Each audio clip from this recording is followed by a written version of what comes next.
O jornal recebeu um dilúvio de cartas, em particular de médicos que discordavam violentamente da conclusão do artigo. Sem dúvida, se não é razoável não considerar as atitudes mentais como fator de enfermidade, é menos razoável ainda considerar tal pensamento como crendice popular. Qualquer médico que exerça a profissão sabe que a vontade do paciente em se curar é parte vital do tratamento. Mesmo integrando a medicina severa, a maioria dos médicos aceita a ideia de que a atitude, a crença e as emoções são atuantes. Hipócrates declarou, na aurora da medicina ocidental, que um paciente mortalmente doente poderia se recobrar pela fé na deusa de seu médico. Inúmeras pesquisas modernas confirmam isso, demonstrando que as pessoas que confiam em seu médico e se entregam a seus cuidados têm maior possibilidade de se curar do que aquelas que encaram o tratamento com desconfiança, medo e antagonismo. Após o artigo, os ânimos se agitaram e surgiram grupos cerrando fileiras por lealdade, mas o assunto ficou ainda mais confuso. 3 pesquisas independentes, realizadas em meados de 1980, sobre dados de sobrevivência após câncer no seio, chegaram a resultados totalmente diferentes. Em uma delas, as mulheres que demonstraram atitudes 39 fortemente positivas viviam mais que as de atitudes negativas, não importando o quanto o câncer estivesse avançado. Aparentemente, as emoções positivas ajudavam a cura de estágios adiantados da doença, com metástase do câncer, enquanto pacientes com emoções negativas morriam por pequenos tumores diagnosticados logo no início. Mas uma segunda pesquisa concluiu que qualquer atitude drástica exteriorizada, em vez de reprimida, ajudava na sobrevivência em relação a essa doença mortal. Enquanto a primeira pesquisa baseava-se no bom senso, na ideia de que a positividade é melhor que a negatividade, a segunda fazia o mesmo sob outro ângulo, com a ideia de que vale a pena lutar e não desistir. Foi divulgada a chamada personalidade do câncer, que reprime as emoções e, de alguma maneira, transforma essa repressão em células malignas. O oposto seria o tipo forte sobreviverá, podendo essa força ser positiva ou negativa.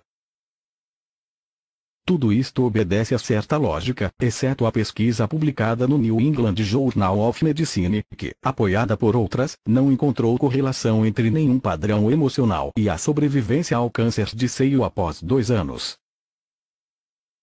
Mesmo ao ganhar popularidade e se transformar em uma das inovações mais bem recebidas desde a vacina Salk, o conceito de tratamento mente-corpo continuava abalado.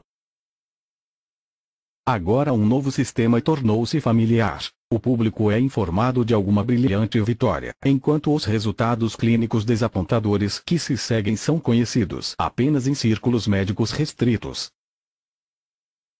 Um exemplo clássico foi a divisão dos pacientes de ataques do coração, dos quais mais de 3/4 são homens de meia idade, em personalidades tipo A, de alto risco, e tipo B, de baixo risco. A personalidade tipo A seria um motorista exaltado, o trabalhador compulsivo, constantemente perseguindo metas e enchendo o organismo de hormônios de estresse, oposta à do tipo B, mais tranquila, tolerante e equilibrada. O tipo A sofria do mal de viver com pressa, portanto parecia lógico que seu coração acabasse se rebelando e surgisse uma doença coronariana. 40. Infelizmente, pesquisas controladas indicaram que essa divisão amplamente aceita não é tão certa. Na realidade, as pessoas possuem parte da personalidade do tipo A e parte da do tipo B, além de variar muito a tolerância ao estresse, chegando alguns grupos a declarar que se sentem melhor sob tensão. Finalmente, uma pesquisa realizada em 1988 revelou que, se um homem sofre realmente um ataque do coração, o tipo A sobrevive mais que o tipo B. Seu impulso de vencer é aparentemente um benefício quando chega ao infarte. As complexidades da relação entre mente e corpo não podem ser resolvidas com simplicidade. Se alguém perguntar por que uma mente positiva não pode estar facilmente relacionada à boa saúde, o que parece um dos fatos mais evidentes da vida, a resposta dependerá, em primeiro lugar, do que ela entende por mente. Essa não é uma questão filosófica, mas de ordem prática. Diante de um paciente com câncer, seu estado mental é julgado pelo modo como se sente no dia do diagnóstico, muito antes ou muito depois. O Dr.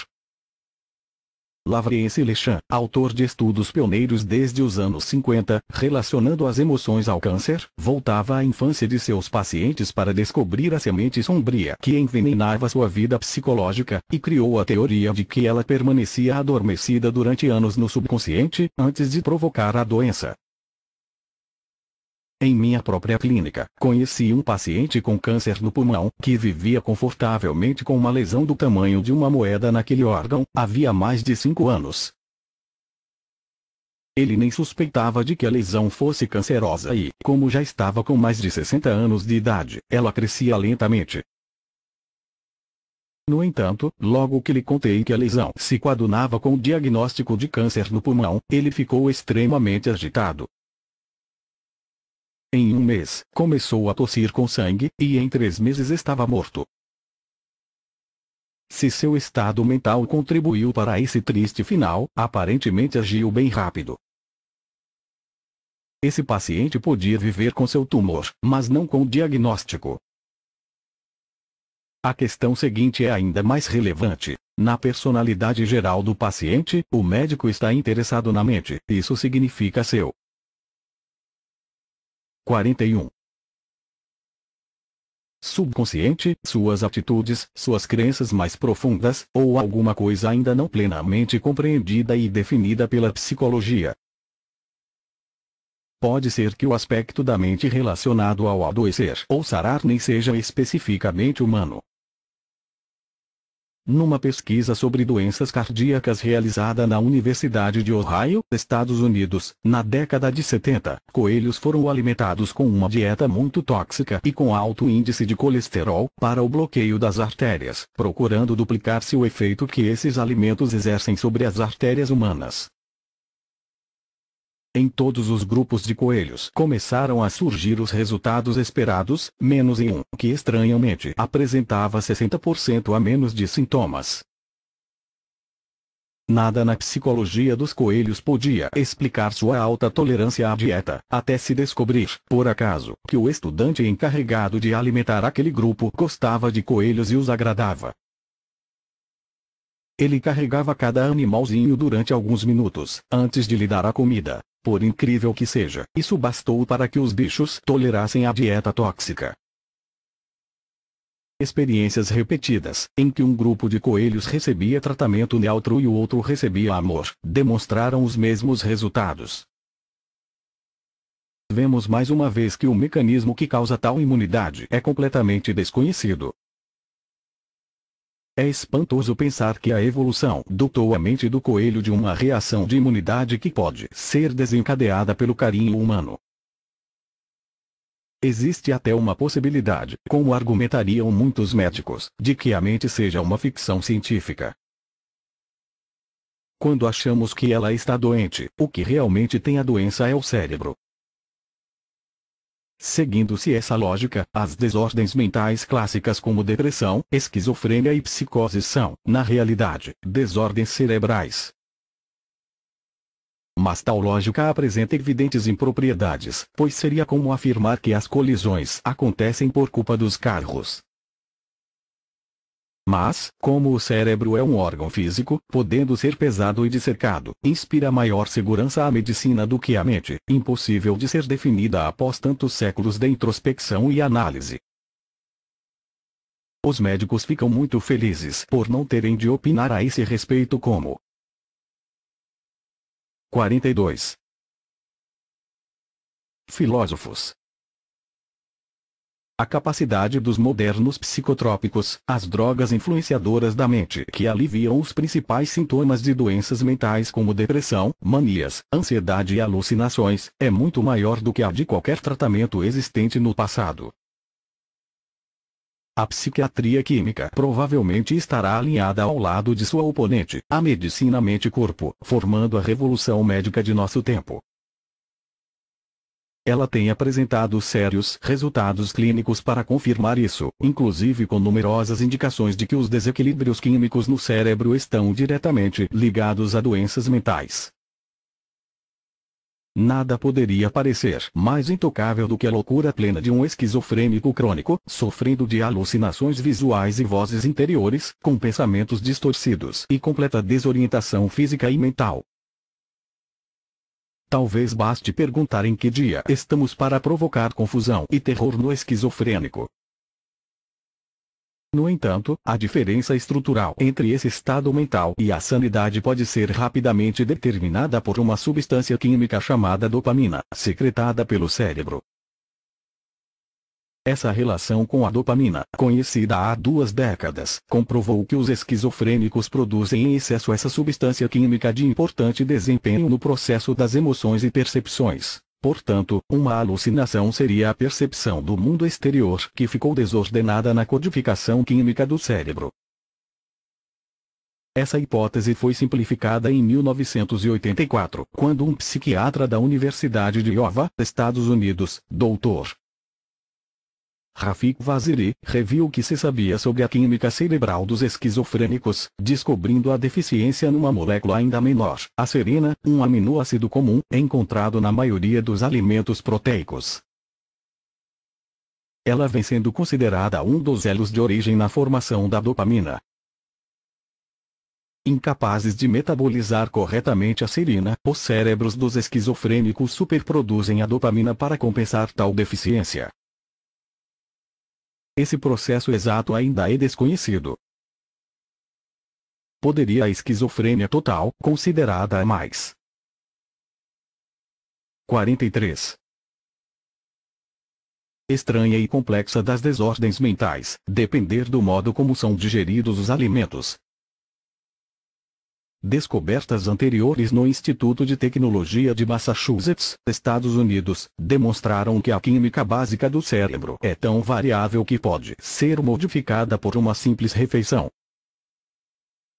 O Dr. Vaziri reforçou sua teoria cuidando de um grupo de esquizofrênicos e alimentando-os com um suprimento dietético de glicina, um produto químico supostamente produzido como parte do mecanismo da dopamina. Ele pensou que o excesso de glicina talvez pudesse secundar o efeito da serina, reequilibrando a dopamina. Alguns esquizofrênicos do grupo reagiram de forma dramática e puderam interromper a medicação sem nenhum episódio psicótico. Pela primeira vez, em anos, ficaram com os pensamentos livres da doença e das drogas potentes usadas no tratamento. Um enfoque das doenças mentais sob o prisma da alimentação seria bem mais benigno do que o das terapias atuais. A possibilidade de serem descobertas novas ligações alimentares também é tentadora. Entre os livros mais vendidos de culinária, um foi pioneiro ao apresentar listas de alimentos felizes e alimentos tristes, em apoio à teoria de que os aminoácidos neles contidos chegam diretamente ao cérebro e se transformam em substâncias químicas que produzem estados de ânimo positivos ou negativos. O leite, o frango, bananas e verduras estão entre os alimentos felizes, porque estimulam a dopamina e outras 2 substâncias positivas do cérebro. Em contrapartida, alimentos doces e gordurosos são tristes, porque estimulam a acetilcolina, uma substância química negativa. Os críticos declaram, justificadamente, que a química do cérebro não é tão simples assim. Os níveis elevados de dopamina de um esquizofrênico podem ser considerados positivos. Tampouco é provável que a mudança na ingestão de aminoácidos leve diretamente a uma desejada química cerebral, do mesmo modo que a quantidade de colesterol na alimentação não corresponde diretamente à quantidade que existe no sangue. 44. Se a sanidade pode ser conservada por meio dos alimentos, capazes de promover até a melhora no estado de espírito, os princípios básicos da medicina mente-corpo ficam ainda mais confusos. Você pode confiar na mente para curar artrite, ao mesmo tempo, alegar que comer chocolate o deixa deprimido. Isso significaria uma contradição. A mente domina a matéria, exceto quando a matéria domina a mente. No clima atual de descobertas ambíguas, as duas posições opostas, tratamento do corpo através da mente e da mente através do corpo, ficam igualmente no ar. O resultado é que nenhum esclarecimento adequado surgiu de toda essa confusão. O mundo subjetivo da mente continua sendo uma energia traiçoeira, caprichosa em sua capacidade de curar ou gerar a doença. Muitos médicos de tendência materialista ficariam ansiosos por concluir que a química deve ser a resposta a todos os nossos mistérios mentais e físicos. Não acho que seja assim. Em minha especialidade, a endocrinologia, foram descobertas algumas das primeiras substâncias químicas que afetam a mente, os hormônios endócrinos. Encontro todos os dias pacientes com sintomas que podem ser explicados como defeitos de equilíbrio hormonal, a ideia distorcida da reação de um diabético por baixa do teor de açúcar no sangue, as mudanças de temperamento durante o ciclo menstrual e até uma depressão característica, que é o primeiro aviso de certos tipos de câncer. Um tumor no pâncreas, por exemplo, pode ser pequeno demais para ser detectado, mas espalhará cortisol e outros hormônios estressantes na corrente sanguínea, deprimindo o paciente. Apesar disso, vejo muitas falhas no argumento de que apenas precisamos de um conhecimento mais profundo da química do organismo. O corpo possui muitas substâncias químicas, literalmente, milhares delas, produzidas em padrões espantosamente complexos, que surgem e acabam rapidamente, quase sempre em frações de segundo. O que controla esse fluxo constante? Não podemos desvincular a mente da união mente-corpo. Afirmar que o corpo se cura usando apenas 45 substâncias químicas é como declarar que um carro troca de marchas usando apenas a transmissão. Evidentemente, o motorista é necessário, porque sabe o que está fazendo. Embora durante vários séculos a medicina tenha conservado a ideia de que o corpo funciona por si, como uma máquina automotivada, ele também deve precisar de um motorista. De outro modo, a química de nosso corpo seria uma confusão de moléculas flutuantes, em vez do maquinário incrivelmente ordenado e preciso que é, sem dúvida. Numa época mais ingênua, achavam que o motorista era um homenzinho a que chamavam homúnculo e que vivia sentado no coração, mudando todas as marchas necessárias para dirigir o corpo. O homúnculo desapareceu na Renascença, quando pela primeira vez os anatomistas começaram a dissecar cadáveres para verificar o que tinha por dentro. O homúnculo não foi encontrado no coração, onde também não acharam a alma, mas isso fez surgir uma evidente distância entre a mente e o corpo. Desde então, muitos cientistas procuraram preencher esse vazio com o cérebro, declarando que a função cerebral é controlar todas as outras funções do organismo. Mas essa resposta leva a uma nova questão, já que o cérebro é apenas outra máquina, ainda é necessário que se encontre ali um motorista. Posso argumentar que está ali, mas se transformou em um ser bem mais abstrato que o homúnculo ou até que o próprio cérebro. Ele é feito da energia inteligente que nos motiva a viver, agir e pensar. Isso pode ser provado? O próximo passo será nos aprofundarmos na inteligência interior do corpo, procurando descobrir o que a motiva. O campo da medicina mente-corpo não tem disposições nem regras inflexíveis, o que é muito bom. Durante décadas a medicina tem entendido que muitas doenças possuem um componente psicossomático, mas lidar com esse aspecto tem sido como tentar represar o vento. Deve existir algum corpo pensante dentro de nós, respondendo aos comandos da mente, mas onde pode estar e de que é feito? 46. 3. A escultura ou o rio. Contar o número de células do corpo humano é uma tarefa tão difícil como contar o número de pessoas existentes no mundo, mas a estimativa aceita é de 50 trilhões, cerca de 10.000 vezes a atual população da Terra. Isolados e expostos em um microscópio, os vários tipos de células, do coração, fígado, cérebro, rins etc. são semelhantes a olhos inexperientes. Uma célula é basicamente um saco fechado por uma membrana exterior, a parede celular, cheio de uma mistura de água e espirais químicas. Exceto as células vermelhas do sangue, todas as outras possuem um núcleo que protege as espirais muito retorcidas do DNA. Se você tocar uma partícula do tecido do fígado, verá que tem a aparência de fígado de boi. Teria de pressioná-la com força para verificar se é especificamente humano. Mesmo um geneticista com grande prática teria apenas 2% de chance de notar a diferença entre nosso DNA e o de um gorila. Assim, diante da quantidade de funções do fígado, mais de 500 foram relacionadas recentemente, não poderíamos ter a menor ideia com apenas um simples exame ocular. Uma coisa é inquestionável, apesar da confusão no assunto mente-corpo, as células humanas evoluíram até um estágio notável de inteligência. O número de atividades constantemente coordenadas em nossos corpos é infinita, no sentido literal do termo. Como os ecossistemas da Terra, nossa fisiologia parece operar em 47 compartimentos estanques que, na verdade, estão visivelmente ligados. Nós comemos, respiramos, falamos, pensamos, digerimos os alimentos, expulsamos as infecções, purificamos nosso sangue das toxinas, renovamos nossas células, descartamos matéria inútil, votamos nas eleições e muito mais do que isso. Cada uma dessas atividades se entrelaça no tecido do todo.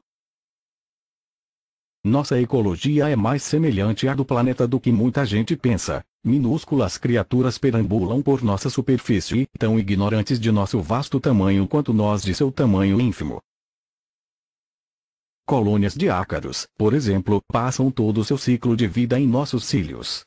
Dentro da vasta organização do corpo, as funções de uma simples célula, como um dos 15 bilhões de neurônios do cérebro, propiciam assunto para um extenso artigo médico.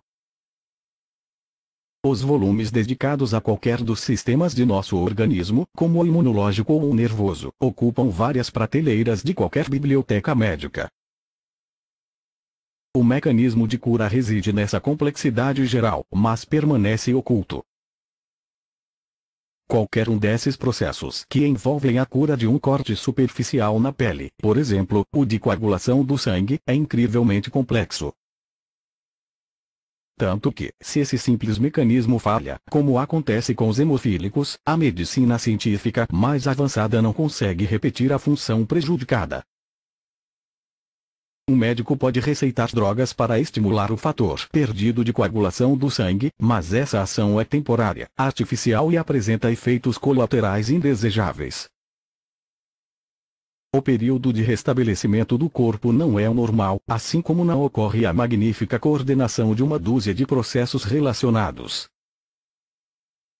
Como comparação, uma droga fabricada pelo homem é como um estrangeiro numa terra em que todos são parentes de sangue. Ele nunca partilhará dos conhecimentos que os outros já têm ao nascer. Devemos admitir que o corpo tem uma mente própria. Quando compreendemos esse aspecto misterioso de nossa natureza básica, desaparece a natureza milagrosa que atribuímos à cura do câncer. Os corpos de todo mundo sabem como curar um corte na pele, mas 48. Aparentemente poucos deles sabem como curar o câncer. Todo médico compreende que é a natureza quem cura as doenças, Hipócrates escreveu, pela primeira vez, há 2000 anos. Então, qual a diferença entre a forma comum de cura e a miraculosa? Talvez a diferença seja mínima e exista apenas em nossas cabeças. Se você está descascando batatas e corta o dedo, o corte se cura e, evidentemente, você não fica deslumbrado com isso, porque o processo de cicatrização, a coagulação do sangue para fechar o corte, a formação de uma crosta e a regeneração da nova pele e dos vasos sanguíneos, parece uma coisa absolutamente normal.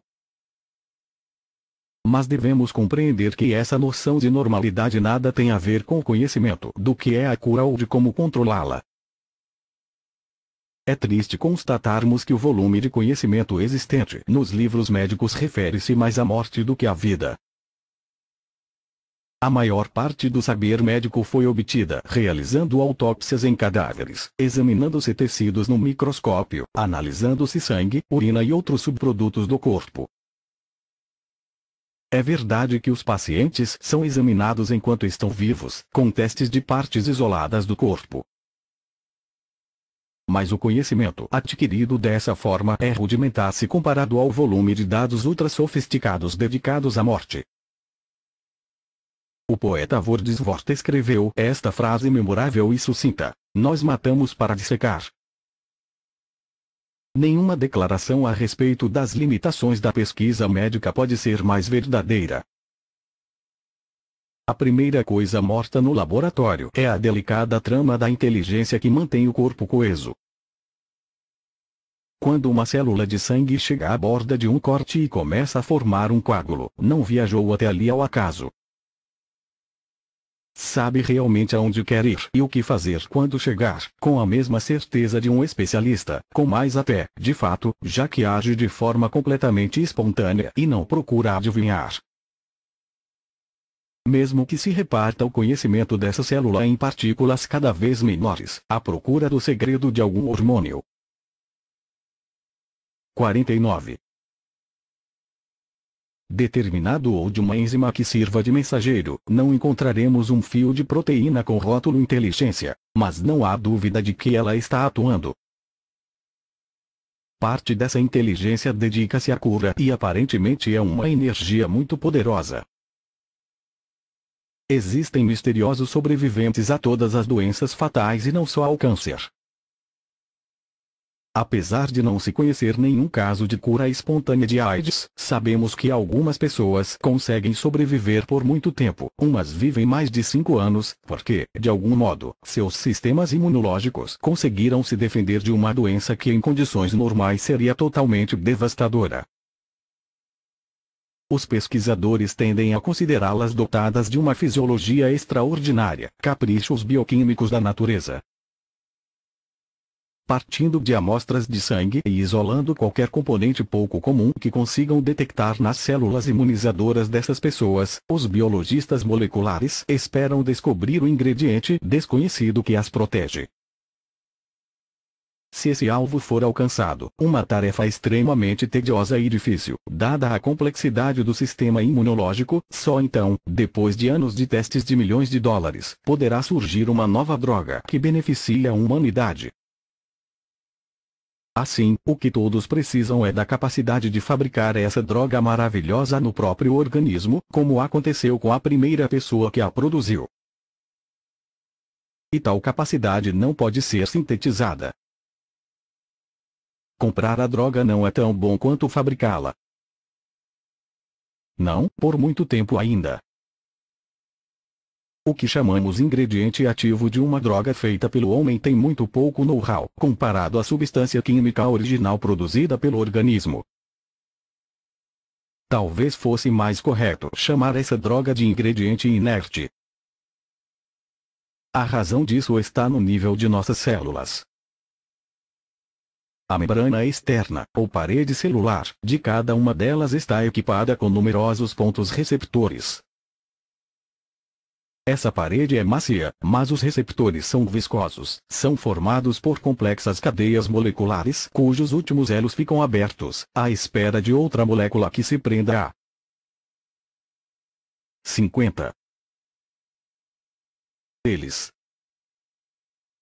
Para uma droga atuar, morfina, Valium, digitálicos ou qualquer outra, é necessário que seja a chave que corresponde exatamente a um receptor escolhido na parede celular, e a nenhum outro. hormônios, enzimas e outras substâncias químicas produzidas por nossos corpos têm admirável conhecimento de quais receptores combinam.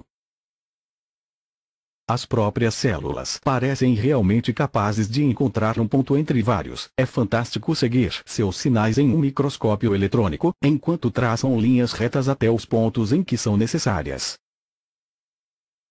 O corpo também é capaz de produzir ao mesmo tempo centenas de diferentes substâncias químicas, orquestrando-as em relação ao conjunto. Se você ouvir uma forte explosão vinda da rua e se sobressaltar em sua poltrona, numa reação instantânea, esse mesmo efeito ocorre diante de um complexo evento interno. O gatilho para esse evento é o jorro de adrenalina liberado pelas glândulas suprarrenais. Levada pela corrente sanguínea, essa adrenalina comunica as reações ao coração, que começa a bombear o sangue mais rapidamente, às veias, que se contraem e forçam a elevação da pressão arterial, ao fígado, que põe mais combustível na fórmula de glicose, ao pâncreas, que segrega tanta insulina que mais glicose é metabolizada, e ao estômago e intestinos, que param imediatamente de digerir os alimentos para que a energia seja desviada a outro lugar.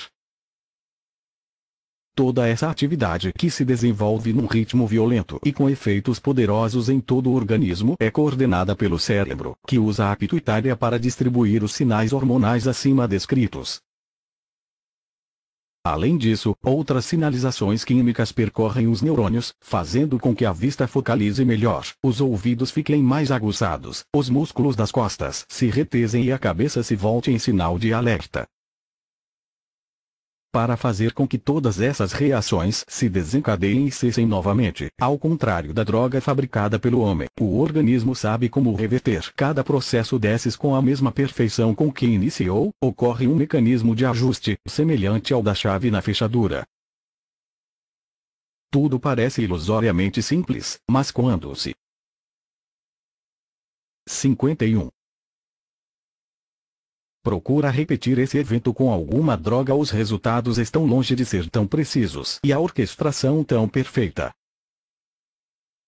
Na realidade, são caóticos. A injeção de adrenalina, insulina ou glicose puras no corpo causa um choque violento. Essas substâncias químicas começam imediatamente a fluir por todos os pontos receptores sem a coordenação vinda do cérebro e, em vez de se comunicarem com o organismo, elas o assaltam com teimosa insistência. Embora a composição química da adrenalina seja idêntica à produzida pelo organismo, o ingrediente crítico da inteligência precisa estar presente. De outro modo, a ação da droga não passa de um arremedo da reação verdadeira. Vou relatar aqui um exemplo de complicações resultantes da aplicação de uma droga aparentemente simples. Pacientes com hipertensão geralmente são aconselhados a baixar sua pressão sanguínea pelo uso de diuréticos, drogas que retiram água das células e do organismo através da urina. É isso, exatamente, o que os rins fazem o tempo todo, enquanto monitoram delicadamente a química do sangue, assegurando o equilíbrio exato da água, do material inútil e dos sais necessários, ou eletrólitos. Mas o diurético tem apenas um objetivo e é obcecado por ele: percorre o corpo bradando água. Água.